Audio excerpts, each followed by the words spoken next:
আমরা পুজো দিই ভগবান কৃষ্ণকে। কি দেখিয়েছে কৃষ্ণ? কৃষ্ণ দেখিয়েছে আউট অফ দ্য বক্স ভাবতে শেখো। শুধু পুজো দিলে মানুষের জীবন উন্নত হয় না, শিখতে হয়, মানুষের থেকে ইন্সপিরেশন নিতে হয়। আমরা তো কৃষ্ণকে ভগবান মানিয়ে নিচ্ছি, এ তো ভগবান না, ও রক্তে মাংসে করে একটা মানুষ যে নিজেকে ভগবানের জায়গায় নিয়ে গেছে। ভগবান মানাবো না, ইন্সপিরেশন মানাবো। শেখার কি আছে? কৃষ্ণ শিখিয়েছে এই পৃথিবীকে, শেখার কি আছে? আমি আমি আমি আমার দিক দিয়ে বলি, কৃষ্ণ শিখিয়েছে এই পৃথিবীতে out of the box thinking, ভিড়ের থেকে আলাদা হোক। সবাই যেভাবে ভাবে সেইভাবে ভেবো না, সবার থেকে আলাদা হোক। কৃষ্ণ কিন্তু সুন্দর হয়ে জন্মায়নি, ফর্সা হয়ে জন্মায়নি। কৃষ্ণ এই পৃথিবীতে অবতার নিয়েছে কালো হয়ে, out of the box. Krishna শিখিয়েছে সেলফ বিলিভ কাকে বলে, কেন সেলফ বিলিভ থাকা দরকার। কুচকুচে কালো রং নিয়ে পৃথিবীতে এসছে, সুন্দর হয়ে আসেনি, ফর্সা হয়ে আসেনি। Self believe, example of self believe. কুচকুচে কালো হয়ে এসে বলছে যে পৃথিবীর সব থেকে সুন্দর দেখতে আমি। Self believe. রং কালো কিন্তু কি বলছে? আমি ভুবন সুন্দর। অর্জুন, আমি ভুবন সুন্দর। अर्जुन बोलते भुवन सुंदर माधव कौन है? भुवन सुंदर मतलब इस जगत में सबसे सुंदर कौन? माधव कौन? कृष्ण बोल रहा है मैं पार्थ और कौन? Self belief. स्वामी विवेकानंदर मतो मानुष যে ম্যাটেরিয়ালিস্টিক ওয়ার্ল্ডের মধ্যে নেই, সংসার জগতে ছিল না, সে আধ্যাত্মিক জগতে ছিল। সেই মানুষটা বলছে জীবনে একটা স্বপ্নকে জীবন বানিয়ে নাও। একটা স্বপ্ন দেখো জীবনে, আর ওইটাকেই নিজের জীবন বানাও। তোমার স্বপ্ন আর তোমার জীবনকে যেন আলাদা না করা যায়। তোমার একটাই স্বপ্ন হবে, একটাই জীবনের উদ্দেশ্য হবে, একটাই লক্ষ্য হবে, আর ওটাকে নিজের জীবন বানাও। নিজের রক্ত, নিজের ধমনী, নিজের শিরা, নিজের ব্রেন, নিজের হার্ট সবকিছু দিয়ে ওটাকে ফিল করো, যাতে তোমাকে ওর থেকে আলাদা না করা যায়। তখন এই পরবর্তী आपको क्या लगता है यहाँ पे मैं आज আমার স্কুলের টপ স্টুডেন্ট টপ বাদ দিন, আমার স্কুলের কথা স্মার্ট ভ্যালু লেভেল হয়ে যায়, আজকে ওদের কথা বাদই দিন। ভারতবর্ষের top most level, top most university থেকে পড়াশোনা করে আইআইটি থেকে পাস আউট করার পরে একটা মানুষ ঘর বাড়ি ছেড়ে বিদেশে সেটেল হয়ে বছরে যা টাকা কামায়, স্মার্ট ভ্যালুতে আমি ওই টাকা জিএসটি দিই।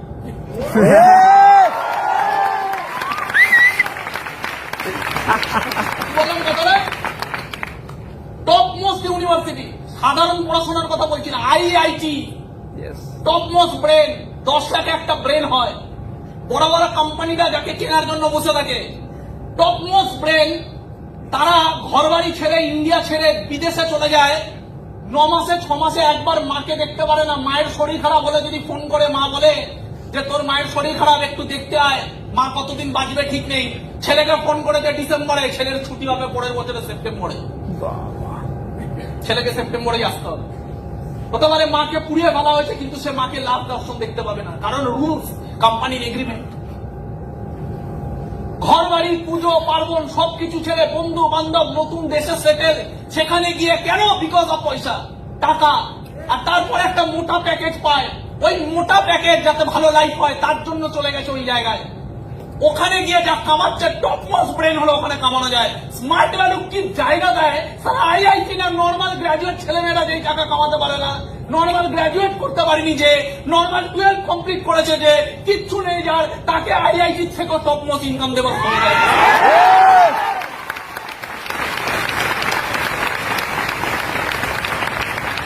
কথাগুলো বোঝাতে পারছি? হ্যাঁ, ওই দিনটা ওয়েট করছে। আমরা আইআইটি আর হতে পারবো না। 18 থেকে 20 বছর বয়স, আজকে আমরা এখানে, আমাদের প্রেজেন্ট স্ট্যাটাস কি? আমরা বেসিক্যালি গরিব, আজকেও আমাদের টাকার কম। এগুলো কতজন নিজের একটা 4 চাকা করে এসছে? কতজন নিজের 4 চাকা করে এসছে? ছোট হোক না 4 চাকাটা, অসুবিধা কি আছে? একটা নর্মাল 10 লাখ টাকার 4 চাকা হোক না, কতজন 10 লাখ টাকা নিজের গাড়িতে এসছে এখানে? কবে আসবে ওই দিনটা? মার্কেটে এরকম গাড়ি ভরে ভরে রয়েছে, টাকা তুমি কামাতে পারো, গাড়ি ওয়েট করছে তোমার জন্য। প্রবলেমটা আমরা টাকা কামাতে পারি না, তাই প্রবলেম আমাদের কাছে। কেউ 10 লাখ টাকা ইনকাম করার জন্য মাসে কম করে 1 লাখ টাকা ইনকাম দরকার একটা 10 লাখ টাকার গাড়ি কেনার জন্য। যাদের মাসে 1 লাখ টাকা ইনকাম নেই তারা ওইসব গাড়ি কেনার দিকে হাতও দেয় না। কোশ্চেন হলো কজন আছে মাসে 1 লাখ টাকা কামানোর জায়গা পাবে? আমার কথাগুলো বোঝাতে পারছি? এসব কেন এসছি ট্রেনের ধাক্কা খেয়ে? আর কোশ্চেন হলো ট্রেনের ধাক্কা খেয়েছি ওটা বড় ব্যাপার না, ট্রেনের ধাক্কা খেয়ে আসছি যখন তখন কি ভেতরটা কাঁদছে? ট্রেনের ধাক্কা খেয়ে যাবো যখন তখন কি ভেতরটা অসুস্থিতে ভরে যাচ্ছে যে আর কতদিন আমি এই জীবন চাই না? কোটি কোটি মানুষ ওই ট্রেনের ধাক্কা খাচ্ছে, প্রবলেম একটাই, ওরা ওই ট্রেনের ধাক্কা 30 বছর ধরে খাবে, কারণ ওদের ভেতরে কোনোদিনই আওয়াজই ওঠে না যে আমি এখান থেকে বেরোতে চাই। আমরাও ট্রেনের ধাক্কা খেয়ে স্মার্ট ভ্যালি করেছি, আমাদের গাড়ি প্রথম দিন থেকে ছিল না, আমরাও ট্রেনের ধাক্কা খেয়ে স্মার্ট ভ্যালি করেছি, কিন্তু কোনোদিন মানিয়ে নিই। অল টাইম ভেতরে ওই ধাক্কা সহ্য হতো না, সবসময় মনে হতো সারা গাড়ি কিনবো, সবসময় মতো গাড়ি কিনবো। বাসে করে যখন যেতাম ওই বাসেতে বসতে ভালো লাগতো না, ওই ঘামের মধ্যে সবার মাঝখানে দাঁড়ানোর জায়গা নেই, ভালো লাগতো না। কিন্তু যখন ওই জানলার বাইরে তাকাতাম দেখতাম একটা গাড়িতে কেউ বসে আছে, তাকাতাম কবে একটা গাড়ি কিনবো। অ্যাট্রাক্ট করতে হয়, স্বপ্নকে অ্যাট্রাক্ট করতে হয়, ভালো জীবন আসে না, অ্যাট্রাক্ট করতে হয়, চাইতে হয়, চাইতে হয়।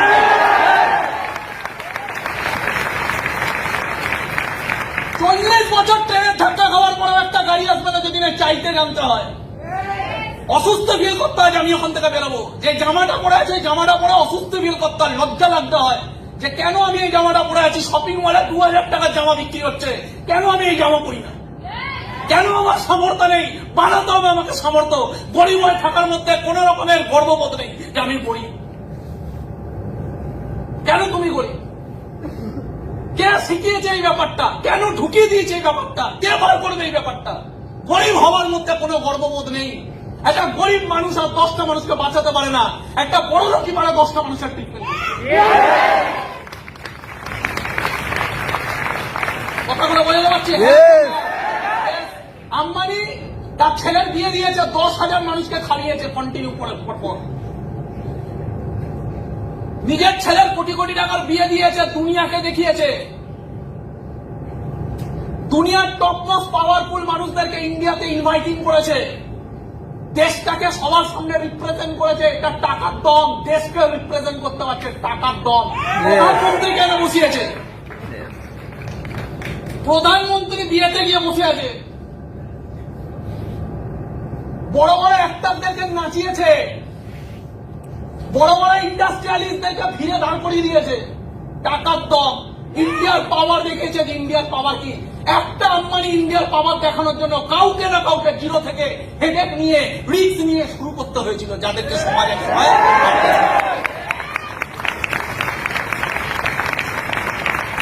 আজকে আমরা দেখতে পাচ্ছি দেশের প্রধানমন্ত্রী এসে বসে আছে, কিন্তু একটা সময় ছিল দেশের নেতা মন্ত্রীরা জিনা হারাম করে দিয়েছিল ধীরুভাই আম্বানি।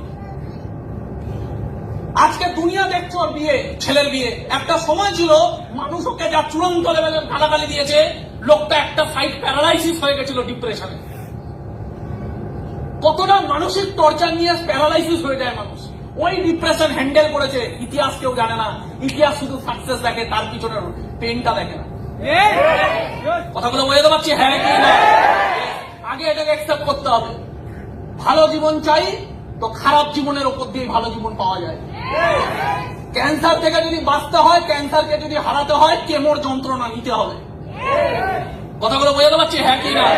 আমরা পুজো দিই ভগবান কৃষ্ণকে। কি দেখিয়েছে কৃষ্ণ? কৃষ্ণ দেখিয়েছে আউট অফ দ্য বক্স ভাবতে শেখো। শুধু পুজো দিলে মানুষের জীবন উন্নত হয় না, শিখতে হয়, মানুষের থেকে ইন্সপিরেশন নিতে হয়।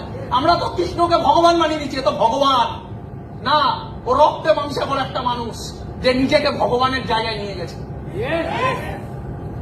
ভগবান মানাবো না, ইন্সপিরেশন মানাবো। শেখার কি আছে? কৃষ্ণ শিখিয়েছে এই পৃথিবীকে, শেখার কি আছে?